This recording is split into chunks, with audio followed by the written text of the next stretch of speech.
Cuando uno se pone a revisar lo que es el presupuesto especial concurrente, se da idea de por dónde está el planteamiento que se vino haciendo en los últimos 20 años. Pensar y ver a los campesinos como pobres.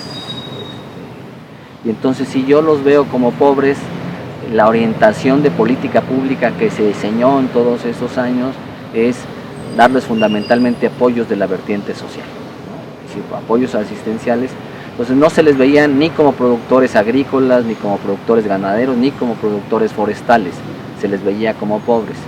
Por eso es sintomático que en el presupuesto especial concurrente, la vertiente que más creció, ¿no? Y creció con respecto a todas las demás, pero afectando a todas las demás, fue la vertiente que se conoce como la vertiente de apoyo social o de la vertiente social, ¿no? Que fue la que llegó incluso a representar entre desarrollo social, educación, ¿no? Y salud alrededor del 55% o 60% del presupuesto especial concurrente, ¿no? Entonces de ahí nos está dando una idea de por dónde estaba la orientación.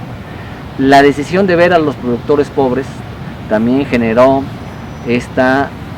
dos fenómenos alrededor del presupuesto. Uno es la captura, ¿no? Por los grandes, ¿no?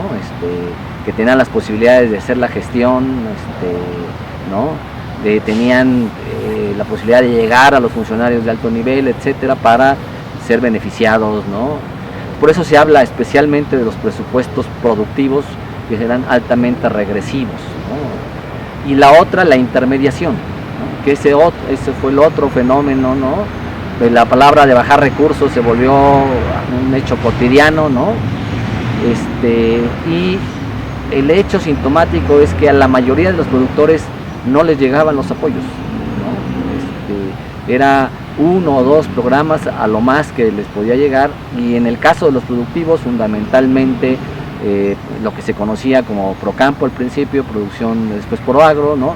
Y ahora producción para el bienestar. Entonces, por eso nosotros siempre, desde la campaña Valor al Campesino, desde subsidios al campo, desde otros espacios, desde la academia, planteamos que no era un problema de más o menos presupuesto, porque dinero había, ¿no? Sino de cuál debiera de ser la orientación de la política pública, ¿no?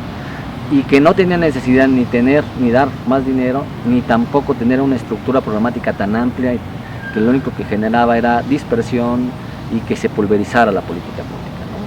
Por eso es un poco la preocupación, ¿no? Y hay dos vertientes que sí hay que llamarnos la atención, la forestal y la agraria. Son dos, recursos etiquetados a estas vertientes que poco a poco han ido desapareciendo del presupuesto. Van a representar alrededor del 5 o 6% una y 3 y 4% la otra, ¿no? Lo cual nos habla de que no eran tomadas o no eran consideradas, ¿no? Como importantes. El problema de ambas es que en términos de recursos forestales, pues el 60% del país tiene recursos forestales de algún tipo, 60-65%, ¿no? La superficie agrícola es el 16-18%, ¿no? Entonces, y en el caso de ejidos y comunidades, si los viéramos solamente desde ese punto, pues era la mitad del territorio, y le estabas asignando presupuestos muy pequeños, ¿no? Porque no se consideraban importantes, ¿no? Dentro de la política pública. Un primer elemento es, tenemos que reconocer los usos del suelo, y los usos del suelo ya nos da una idea de lo que tenemos, ¿no? Y el problema de haber enfocado la política en aspectos estrictamente agrícolas. El territorio nacional son alrededor de 195 millones de hectáreas, y de estas laborables solamente son 32, y que se hayan cultivado en los últimos años alrededor de 25 millones a lo más, ¿no? Incluso son mes porque se están sumando otoño, invierno y primavera, verano, y muchas veces se siembran, ¿no? juntos. Lo cual nos habla de que la vocación del territorio nacional no es esa. Lo que más predominan son, ¿no? recursos forestales de distinto tipo que se pueden usar para la ganadería también, algunos de ellos, ¿no? Y lo que son selvas, bosques, entonces no reconocer que nuestro país no tiene una vocación estrictamente agrícola estaba reduciendo o reduce las políticas públicas, ¿no? Y este es uno de los primeros enfoques que debe de cambiar. Debemos de reconocer los usos del suelo, ¿no? Porque además también estamos dando incentivos, ¿no? Que eran contrarios a la conservación o al mantenimiento de los recursos o al aprovechamiento sustentable de los recursos, ¿no? Si yo doy más para ganadería o más para agrícola, ¿no? En un mismo territorio donde también están recursos forestales, ¿no? Pues la gente se va a ir por el subsidio agrícola, por el subsidio ganadero, más que por el subsidio forestal, ¿no? Entonces eran incentivos en encontrar, ¿no? Eso también debe de cambiar, ¿no? Es otro de los elementos. Y tercero, hay una gran cantidad de población en zonas rurales que difícilmente va a tener acceso a la tierra y puede vivir solamente de las actividades agrícolas o ganaderas. Los espacios forestales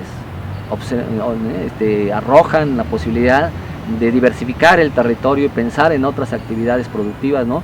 Para ir incorporando a jóvenes, ¿no? En estas actividades, ¿no? Entonces ahí son 3 medidas de lo que ya nos habla, por lo cual la importancia de romper con esta idea de que éramos un país agrícola o estrictamente agrícola, ¿no?